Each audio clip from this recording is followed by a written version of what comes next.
तो बोलते हैं कि नेचर से सीखो। नेचर देखने तो जंगल में जाइए, और जंगल में बहुत सारे प्राणी इसी पे जिंदा हैं कि वो रोज शिकार करेंगे तो ही खाएंगे। अच्छा, हिरन को देख के लगता है कि बहुत ही शरीफ किस्म का जीव है, इतना शरीफ है, लेकिन वो रोज मरेगा।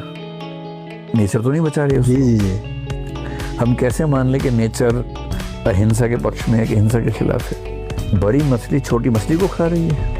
एक बेचारा मछली का बच्चा पैदा हुआ, तुरंत दूसरी मछली ने गप से खा लिया, उसको खत्म कर दिया। हम सैर करते हैं बरसात के दिनों में, कितने कीड़े हमारे नीचे आ जाते हैं। नेचर से अगर आप ये उम्मीद करें कि बहुत मॉरल है, तो नेचर को रत्ती भर फर्क नहीं पड़ता इस बात से कौन जिए कौन मरे। हम जिस जगत में हैं उस जगत में हमें अपने सर्वाइवल के